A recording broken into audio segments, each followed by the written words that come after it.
Bruno Le Maire, leur voilà, tu vas me dire, ça fait longtemps qu'on n'en a pas parlé.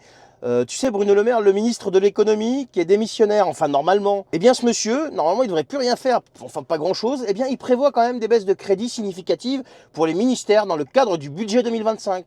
Il a annoncé même qu'il enverrait cette semaine des propositions de plafond de dépenses réduits pour chaque ministère au Premier ministre, démissionnaire, Gabriel Attal. Alors le but officiel, c'est de respecter les délais pour que le projet de budget soit prêt début octobre, malgré la situation politique actuelle. Alors bien sûr, on sait que la France doit faire face à une grande dégradation de ses finances publiques, il suffit d'aller écouter Charles Pratt. Il y a un déficit public qui a atteint 5,5% du PIB en 2023 et une dette qui frôle les 3160 milliards d'euros. Et Bruno Le Maire, justement, insiste sur la nécessité de réduire les dépenses pour atteindre l'objectif d'un retour à l'équilibre d'ici 2027. On se demande ce qu'il a foutu toutes ces années. Hein.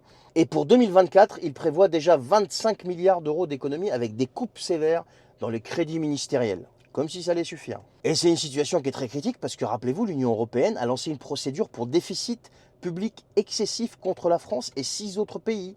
Et la sanction potentielle pourrait atteindre 0,1% du PIB par an, soit environ 2,5 milliards d'euros pour la France s'ils ne mettent pas des mesures en place.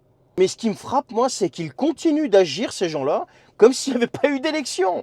Et là, ils sont en train de préparer le terrain pour un prochain gouvernement, donc qui, lui, va se retrouver avec toute cette patate chaude entre les pattes, quoi, tu vois. De toute façon, un autre gouvernement, ce sera qui, en fait? Ce sera un mec de chez eux encore, et ce sera une clique de chez eux. Moi, je pense que ça va se passer comme ça. Et heureusement qu'il y a eu des élections, et normalement, ils sont démissionnaires. Donc, heureusement qu'ils doivent gérer que les affaires courantes, que les affaires courantes.